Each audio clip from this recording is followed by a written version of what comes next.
Monsieur le Président, Monsieur le Secrétaire général, Mesdames et Messieurs, c'est un grand honneur pour la France et pour Angers, je le sais, d'accueillir cette année la session de l'Institut de droit international, à l'occasion de laquelle nous aurons l'honneur de commémorer le 150e anniversaire de sa création.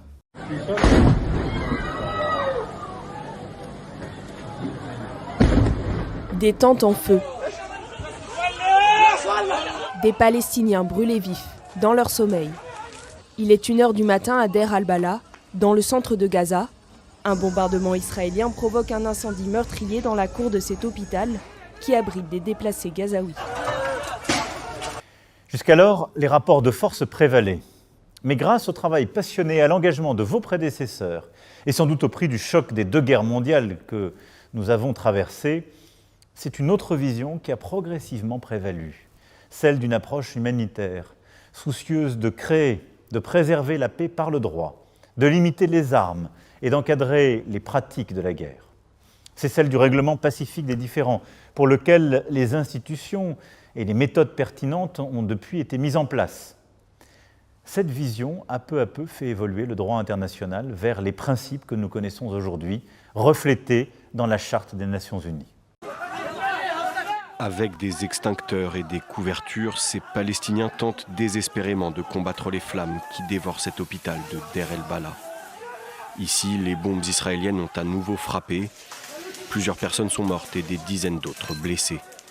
L'ensemble du territoire palestinien continue d'être bombardé sans relâche. À Al-Nuseirat, dans le centre de Gaza, c'est une école transformée en camp de réfugiés qui a été ciblée. Là aussi, les victimes se comptent par dizaines. Plus au nord, des habitants continuent de fuir les bombardements israéliens. Les villes de Jabalia, Beth Hanoun et Beth Laïa sont assiégées depuis plusieurs jours. L'État hébreu affirme que le Hamas serait en train d'y reconstituer ses forces et concentre ses opérations sur la zone.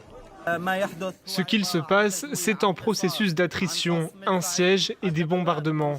Des chars sont présents et les forces d'occupation sont stationnées derrière les murs des écoles. Nous espérons que le monde intervienne pour lever le siège du camp de Jabalia, trouver des solutions pour les blessés et fournir le matériel médical dont les blessés ont besoin. L'ONU et les ONG présentes sur le terrain déplorent une situation sanitaire toujours aussi catastrophique dans le territoire palestinien. Elles appellent au respect des pauses humanitaires pour mener à bien la campagne de vaccination contre la polio, dont la 2e phase débute ce lundi. Le droit international est devenu notre langage commun, pour paraphraser Boutros Ghali.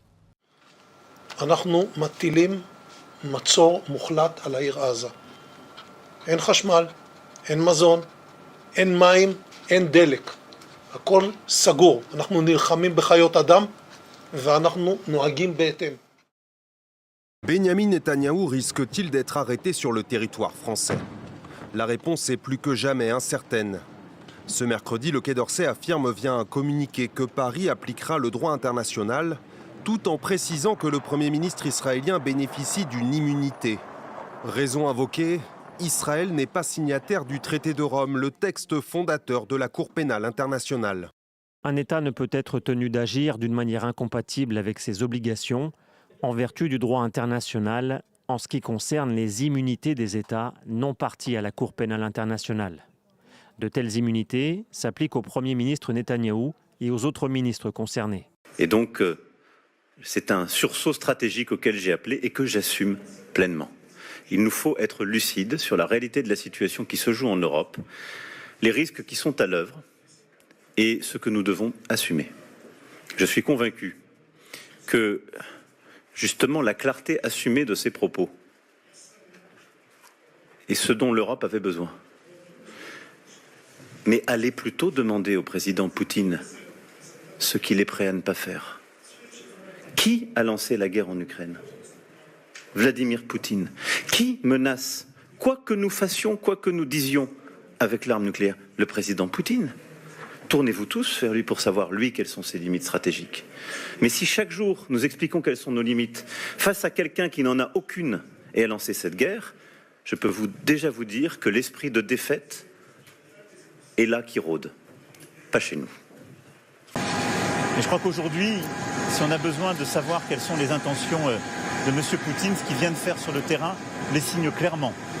Quelles que soient ses déclarations, il ne veut pas la paix, et n'est pas prêt à la négocier. Et je crois que notre devoir à tous, c'est véritablement de pousser la Russie à cesser le combat pour négocier la paix selon des termes respectueux du droit international. Vous souhaitez parler à M. Poutine, à nouveau aussi, dans cette époque-là J'ai jamais exclu ça, je l'ai longtemps fait, mais quand le contexte et les conditions s'y prêteront, avec ce qui se passe aujourd'hui, il faut d'abord équiper, soutenir et permettre à l'Ukraine de résister. C'est la clé des prochains jours et des prochaines semaines. Ce que nous faisions en Ukraine, nous devions le faire aussi au Proche-Orient. Alors venons-en. Le respect du droit international ne se divise pas. Le respect du droit humanitaire ne se divise pas. On ne peut pas s'indigner de ce qui se passe à Boutcha et ne pas s'indigner de ce qui se passe à Gaza.